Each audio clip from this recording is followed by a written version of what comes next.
Selamat siang pemirsa, berjumpa lagi bersama saya, Mikael Panji Wijaya dalam Neo News.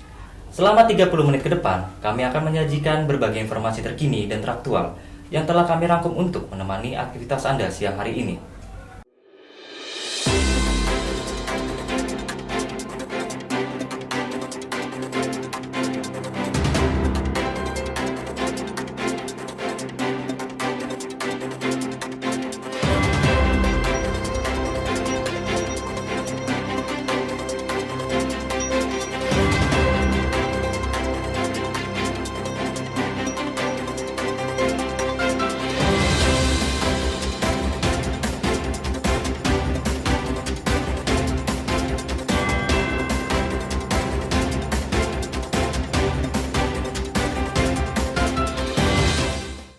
Kita masuk ke berita pertama. Yayasan Menteri BUMN Erick Thohir melakukan canvassing atau pendataan kepada masyarakat di kawasan Kebayoran Lama, Jakarta Selatan.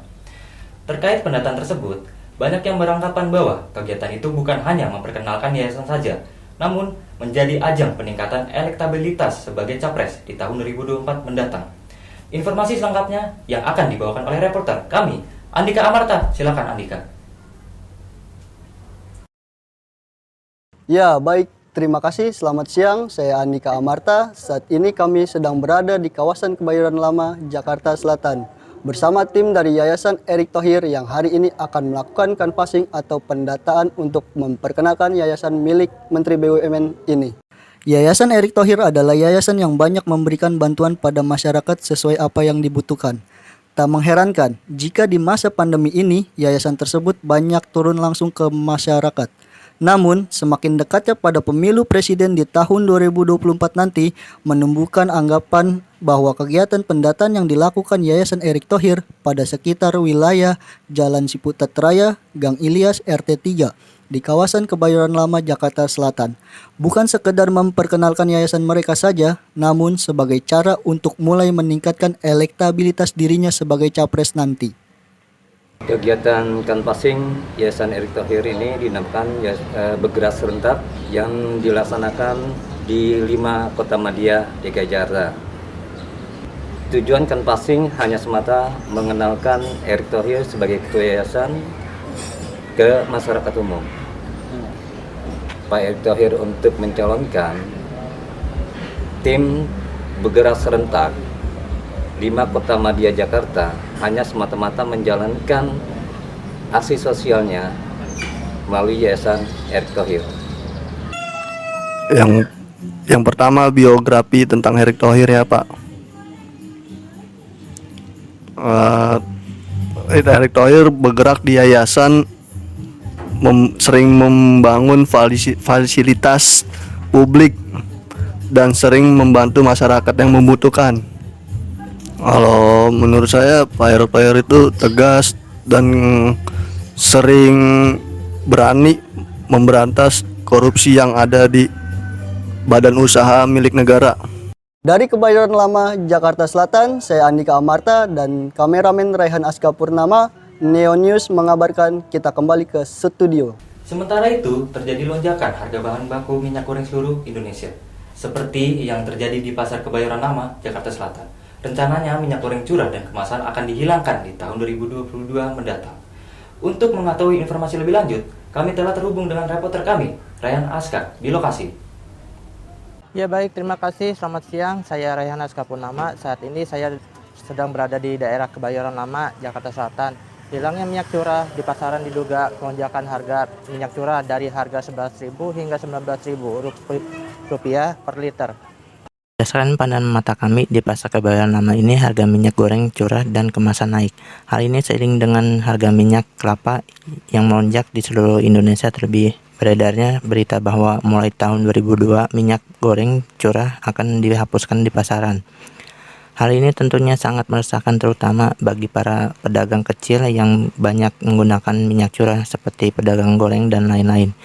Semoga harga minyak curah dapat kembali normal sehingga dapat membantu menggerakkan perekonomian masyarakat kecil yang tengah berusaha bertahan di masa pandemi ini. Udah sekitar 3 bulanan, 2 bulan dah. Kalau konsumen mah tetap aja beli, soalnya kan butuh kebutuhan. Itu bisa berkurang juga dikit, tetap aja beli, soalnya itu kebutuhan pokok.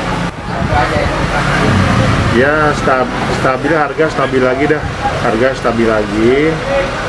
Terus menyesuaikan untuk bisa terjangkau sama pembeli, sama terutama untuk ibu-ibu rumah tangga. Tuh. Dari Kebayoran Lama Jakarta Selatan, saya Rayhan Sapurnama bersama kameramen Andika Amarta, Neonus kembali ke studio. Baik, terima kasih Ryan atas laporannya. Ruas Jalan Geraha Raya, Tangerang Selatan, rusak. Diduga akibat banjir yang melanda jalan tersebut hingga menyebabkan beberapa ruas jalan tersebut berlubang. Saat ini, para petugas sedang memperbaiki jalanan tersebut. Informasi selengkapnya akan dilaporkan oleh reporter kami, Andika Amarta. Selamat siang pemirsa. Saat ini saya berada di ruas Jalan Geraha Raya, Tangerang Selatan. Di sini terlihat beberapa jalan rusak yang sedang diperbaiki oleh beberapa petugas. Dan beberapa waktu lalu saya sudah berbincang dengan salah satu petugas dari pekerjaan umum ini. Perbaikan jalan di wilayah Geraha Raya, Tangerang Selatan ini memakan waktu 2 minggu. Diketahui jalan rusak ini sudah lama tidak diperbaiki dan sekarang sudah mulai tahap perbaikan. Informasi yang kami dapat dari warga sekitar, jalan rusak disebabkan karena aspal jalan yang sudah termakan usia. Dan juga salah satu faktor jalan rusak adanya perbedaan tinggi badan jalan yang menyebabkan jika intensitas curah hujan yang sangat tinggi, jalan tergenang dan bisa mengakibatkan timbulnya jalan berlubang. Akibat jalan yang rusak, beberapa pengendara harus berhati-hati, terutama para pengendara roda 2. Merasa terganggu sih. Merasa terganggu karena perbaikan jalan ini jadi akhirnya macet. Jadi Jadi satu arah. Terus ya pokoknya ganggu aktivitas saya juga sih, jadi keterlambatan kerja gitu. Udah itu aja sih dari saya, pesan dari saya. Sekian informasi yang saya bisa sampaikan dari wilayah Geraha Raya, Tangerang Selatan. Saya Andika Amarta dan kameramen Rayhan Sapurnama, Neonews mengabarkan kembali ke studio. Kita masuk ke berita selanjutnya. Parkir liar kembali terjadi di berbagai ruas jalan ibu kota. Salah satunya seperti yang terjadi di ruas jalan Cipulir, Kebayoran Lama, Jakarta Selatan. Angkutan umum menjadi salah satu penyebab utama kemacetan di jalan tersebut. Berikut informasi selengkapnya yang akan dibawakan oleh Rayhan Aska. Ya baik, saat ini saya sedang berada di ruas jalan Ciledug Raya yang tepatnya berada di depan stasiun Cipulir. Di sini terlihat lalu lintas sangat padat karena banyaknya angkutan umum yang berhenti di sepanjang jalan. Untuk pengendara motor bisa lewat jalur tanda kursi Jalan Infeksi Persanggerahan dari arah Kebayoran Lama ingin menuju Ciledug dan arah sebaliknya Ciledug ingin menuju Kebayoran Lama. Berdasarkan hasil wawancara kami dengan salah satu petugas keamanan mengatakan bahwa banyaknya parkir liar dan para angkutan umum yang ngetem sembarangan adalah salah satu faktor penyebab kemacetan di sepanjang ruas Jalan Kebayoran hingga ke Cipulir. Jalan Cipulir ini memang sudah terkenal akan kemacetannya yang parah, terutama di jam-jam sibuk. Sampai dengan ini Dinas Perhubungan belum juga memenuhi atau menertibkan angkutan umum yang parkir di sepanjang jalan. Dan juga kemacetan ini disebabkan oleh adanya faktor parkir liar, dan dari beberapa informasi kami dapat parkir liar ini sebenarnya sudah ditertibkan, namun masih saja ada pihak yang melanggar peraturan. Terganggu sekali, saya berangkat kerja juga telat ini. Pagi sampai pulang juga sore, terganggu sekali. Ya kalau bisa angkutan umum jangan ngetem di sini lah gitu kan, ini kan arus ya. Jadi kalau bisa ada tempat khususnya aja gitu untuk angkutan umum ngetem. Sekian informasi yang bisa saya sampaikan dari daerah Cipulir. Saya Rayhan Sapurnama, kameramen Andika Amarta, Neonews mengabarkan. Kita beralih ke informasi lain. Pembangunan jembatan jalan AMD yang menghubungkan wilayah Serpong Utara, Tangerang Selatan ke Jalan Garut Barat untuk sementara ini ditutup. Penutupan jembatan ini merupakan dampak dari meluapnya air sungai pada awal tahun 2021 lalu. Untuk mengetahui informasi selanjutnya, kami telah terhubung dengan reporter kami, Julfi. Silakan laporannya. Ya baik, terima kasih Mikael. Saat ini saya sedang berada di kota Tangerang Selatan, tepatnya di Jalan AMD, dan saya akan menginformasikan bahwa ada pembangunan jembatan di Jalan AMD tersebut. Pembangunan jembatan Jalan AMD yang menghubungkan wilayah Serpong Utara, Tangerang Selatan ke Jalan Garut Barat sedang ditutup sementara waktu. Jembatan sementara yang terbuat dari bambu hanya bisa dilintasi kendaraan roda 2 saja. Untuk pengendara roda 4 atau lebih tidak dapat melintasi jembatan di sekitar Jalan AMD Serpong Utara, Tangerang Selatan. Penutupan ini merupakan imbas dari kerusakan akibat banjir besar meluapnya air sungai AMD ketika terjadi hujan deras di awal tahun 2020 hingga 2021 lalu. Adanya pembangunan proyek jembatan ini menurut saya agak mengganggu dari segi pengguna jalan sendiri, karena jembatan ini kan jembatan darurat ya Mas ya. Menurut saya sendiri agak khawatir karena mengapa? Karena dilihat sendiri jembatannya masih jembatan darurat dan tidak memenuhi standar. Kan pengguna jalan ini banyak, jadi takutnya jembatan ini tidak kuat. Ya kita berharap sih jembatan ini jangan sampai kena banjir lagi, dan itu kan agak lebar dan ditinggikan lagi biar kagak kebanjir. Kalau kan sering banjir juga, kalau hujan dikit itu udah banjir. Ya apalagi lebih gede banjirnya, takutnya keluarga kan jadi mobil ini nggak bisa gitu untuk jalannya. Selama penutupan itu, pengendara yang hendak ke arah Jalan Jelupang atau sebaliknya dapat melintas jalan alternatif lain, seperti jalan perkampungan yang berada di sekitarnya. Dari Jalan AMD, saya Muhammad Zulfi Ramadhani dan kameramen Rafli Bastian, New News kembali ke studio.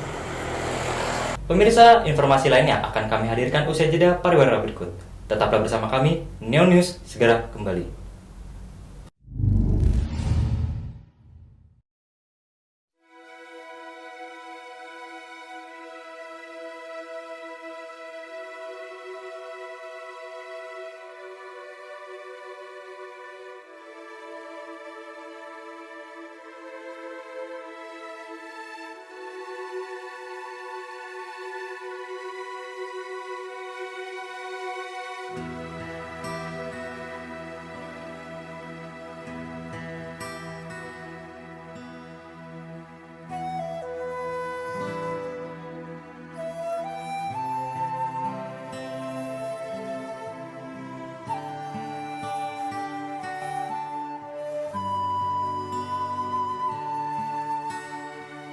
Mulailah sebelum semua menjadi besar. Apakah kamu tahu jika merokok dapat menyebabkan serangan jantung, penyakit asma, infeksi paru-paru, hingga stroke?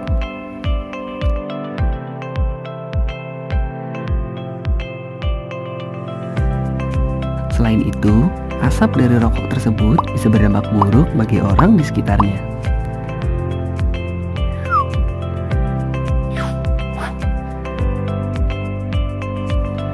FYI, for your information, menurut penelitian, perokok pasif lebih berbahaya daripada perokok aktif.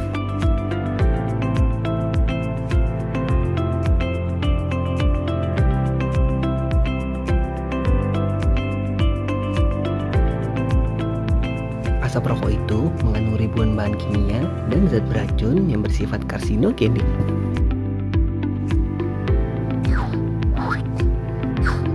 Yuk, kita biasakan hidup sehat dengan menjaga pola makan dan pola hidup. Dan yang pasti, berhenti merokok mulai saat ini. Ayo, berhenti merokok.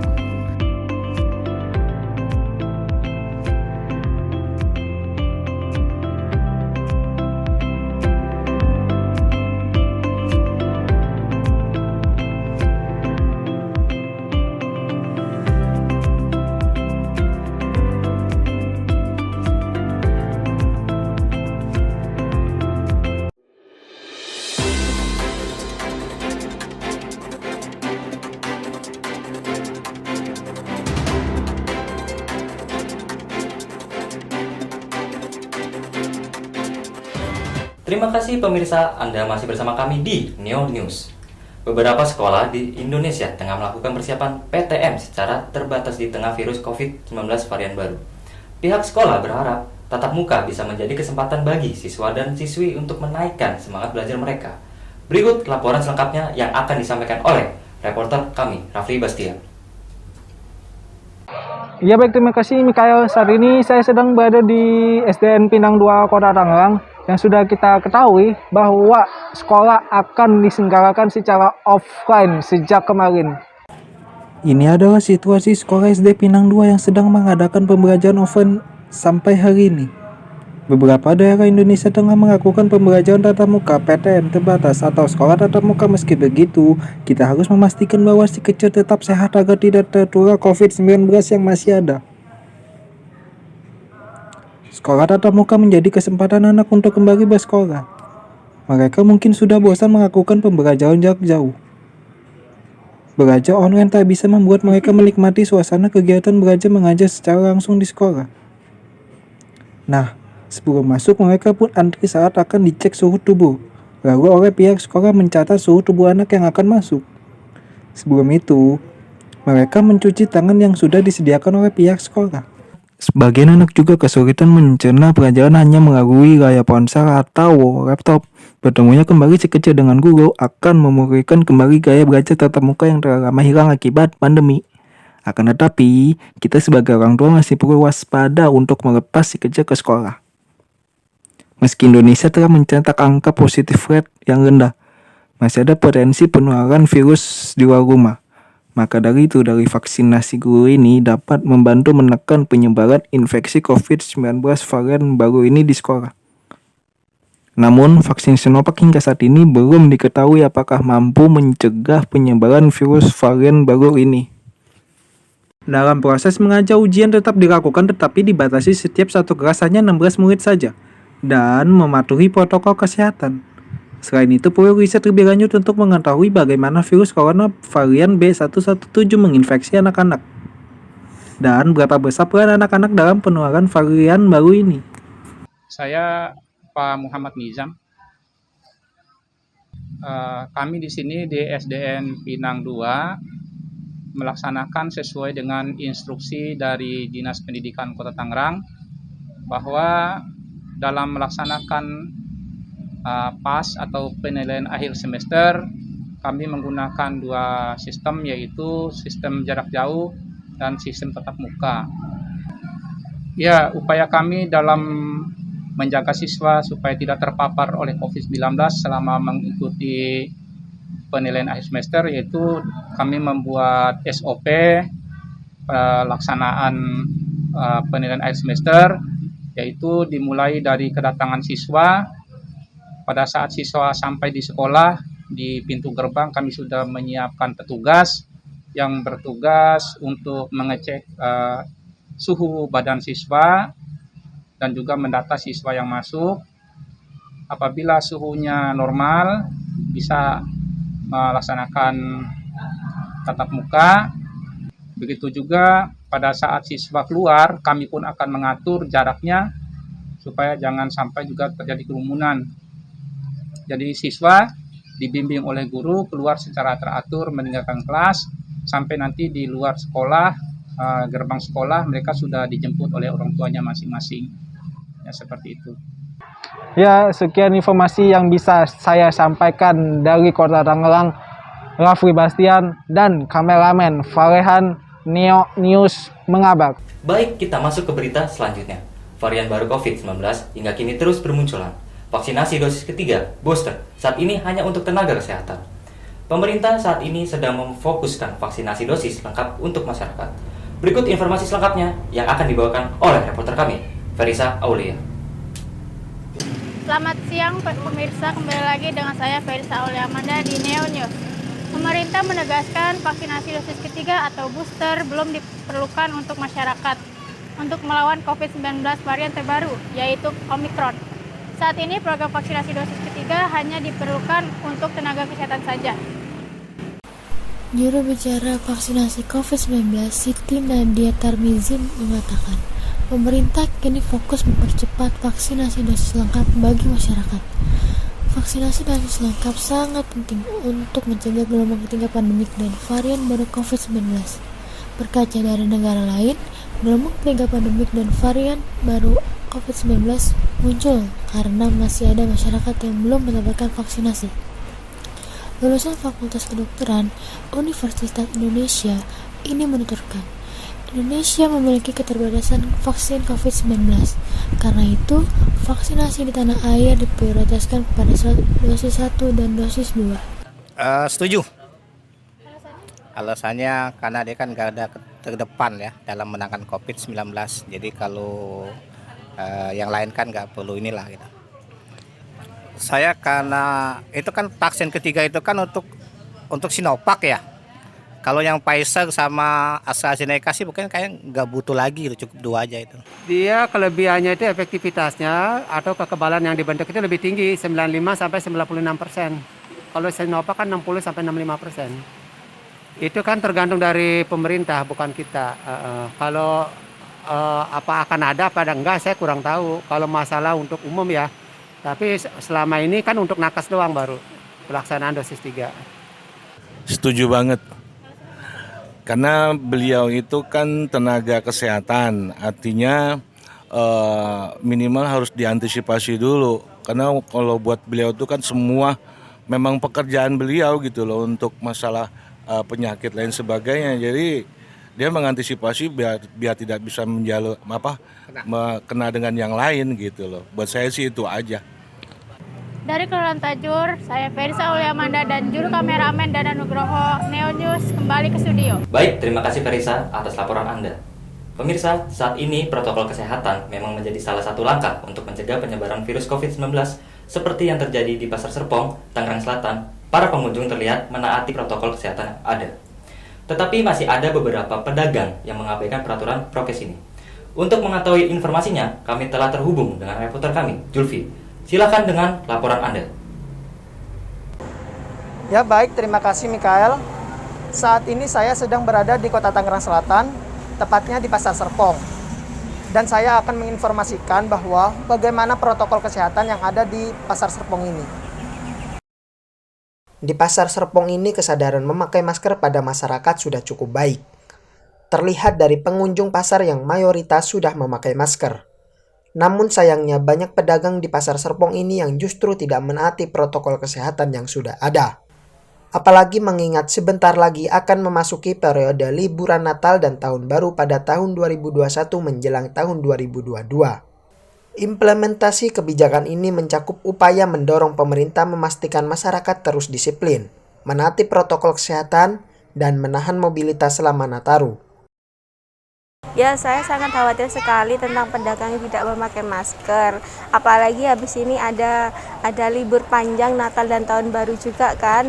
Terus dengar-dengar ada virus varian baru juga. Harapannya untuk para pedagang yang tidak memakai masker dan saling melindungilah dengan mematuhi protokol kesehatan dengan memakai masker, sanitizer, sering cuci tangan. Di Pasar Serpong ini bisa menjaga pembatasan antara pembeli dan pedagang sehingga penularan COVID-19 di Pasar Serpong ini bisa menurun. Kalau menjaga prokes sih lebih tepatnya saya akan lebih sering cuci tangan, memakai hand sanitizer, khususnya masker, dan jaga jarak. Itu sangat penting untuk memutus rantai COVID-19. Pemerintah agar memastikan penerapan prokes terus diperketat. Kepada masyarakat untuk dihimbau mematuhi aturan yang berlaku. Tetap pakai masker, jaga jarak, menghindar kerumunan, bijak berpergian. Prokes adalah senjata penting untuk mencegah terjadinya penularan untuk kepentingan kita semua. Dari Pasar Serpong, saya Muhammad Zulfi Ramadhani dan kameramen Rafli Bastian, New News kembali ke studio. Kita ke berita selanjutnya. Wakil Komisi 7 DPR RI, Edi Suparno, meminta PT Perusahaan Listrik Negara mengkaji secara hati-hati kenaikan tarif listrik. Diketahui pemerintah kembali berencana menaikkan tarif listrik golongan rumah tangga non-subsidi 2022 mendatang. Berikut informasi selengkapnya yang akan disampaikan oleh reporter kami, Ferisa Aulia. Ya, terima kasih Mikael. Saat ini saya sedang berada di Pondok Serut, Tangerang Selatan. Wakil Komisi 7 DPR RI dari fraksi PAN, Edi Suparno, meminta PT Perusahaan Tenaga Listrik atau Persero mengkaji secara hati-hati rencana kenaikan tarif listrik non-subsidi. Pemerintah kembali berencana untuk menaikkan tarif listrik golongan rumah tangga non-subsidi pada tahun 2022. Hal ini membuat banyak masyarakat khawatir, khususnya golongan rumah tangga, mengingat saat ini Indonesia masih dalam pemulihan pasca pandemi, sehingga ekonomi masyarakat juga belum sepenuhnya kembali normal. Menurut data yang diperoleh, terhitung dari tahun 2020, pemerintah saat itu menaikkan tarif untuk golongan rumah tangga dengan daya 900 volt ampere, yaitu naik sebesar 1.352 per kWh. Lalu, kenaikan tarif listrik kembali terjadi di tahun 2021 pada periode bulan April sampai Juni dengan kenaikan tarif sebesar 1.515,72 per kWh, hanya untuk golongan rumah tangga dengan daya 2.200 volt ampere. Namun, kini pemerintah berencana menaikkan kembali listrik pada tahun 2022 nanti, mulai dari golongan rumah tangga dengan daya 1.300 volt ampere. Hal itu dikarenakan kondisi menurut pemerintah perekonomian di tahun ini yang semakin membaik. Boleh naik, tapi jangan tinggi-tinggi, jangan banyak-banyak, kasihan rakyat menengah ke bawah. Kalau menengah ke atas mungkin nggak berasa, buat masyarakat menengah ke bawah itu berasa banget. Ibarat kata ekonomi kita baru mulai merayap lagi, habis kena dampak pandemi kemarin. Waduh, kayaknya keberatan deh. Karena yang pertama pastinya sekarang udah tinggi, jadi kondisinya kan masih pandemi, jadi mungkin bisa direview untuk tahun depannya lagi aja kali ya. Itu aja sih. Ya, sekian informasi yang dapat saya sampaikan dari wilayah Pondok Seru, Tangerang Selatan. Saya Ferisa Auliamanda dan juru kameramen dan Nugroho di Neo News kembali ke studio. Baik saudara, kita masuk ke berita yang terakhir. Taman Kota 2 BSD Serpong menjadi tempat singgah bagi mereka yang mencari tempat hiburan. Seiring turunnya level PPKM, tak jarang tempat ini sepi pengunjung. Banyak keunikan serta konsep yang menarik ditampilkan. Untuk mengetahui informasi lengkapnya, akan disampaikan oleh reporter kami.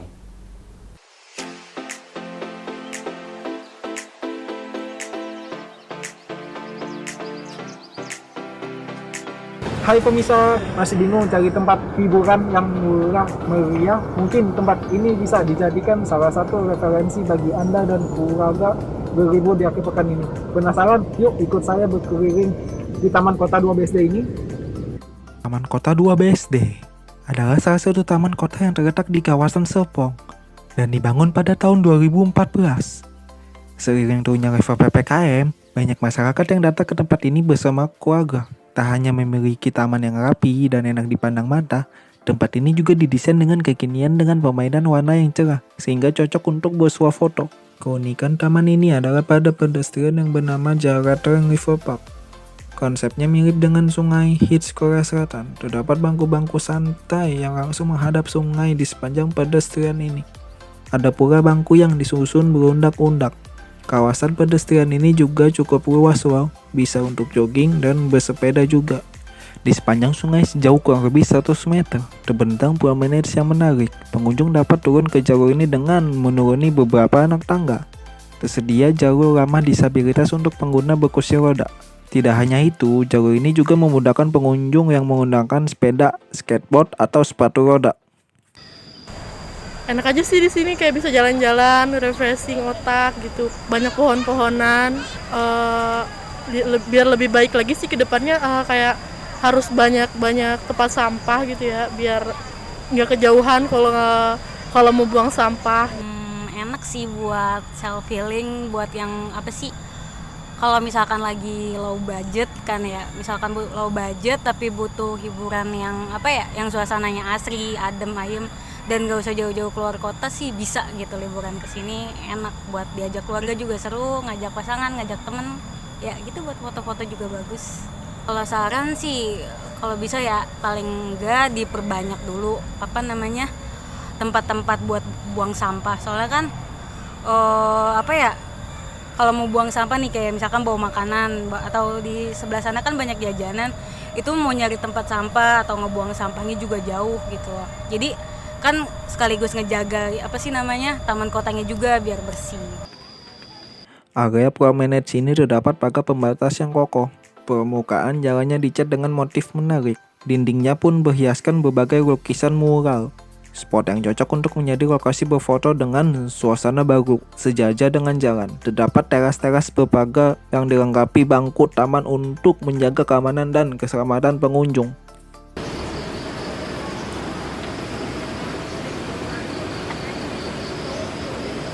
Ya pemirsa, memang makin seru kalau kita membawa teman atau keluarga ke taman ini.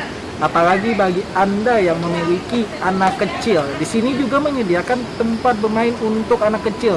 Seperti mobil remote dengan harga sewanya sekitar 20.000 dengan durasi 30 menit. Dan harga sewanya sekitar 20.000 dengan durasi 15 menit. Dan harga sepeda listrik di sini menyewakan harga sewanya sekitar 20.000 dengan durasi 30 menit. Saya Muhammad Rafli Bastian dan Muhammad Jovi Ramadhani melaporkan dari Taman Kota 2 BSD ini. Pemirsa, informasi tadi sekaligus mengakhiri perjumpaan kita di Neo News. Saya Mikael Panjiwijaya, mewakili seluruh kerabat kerja yang bertugas, pamit undur diri dari hadapan Anda. Selamat sore dan sampai jumpa.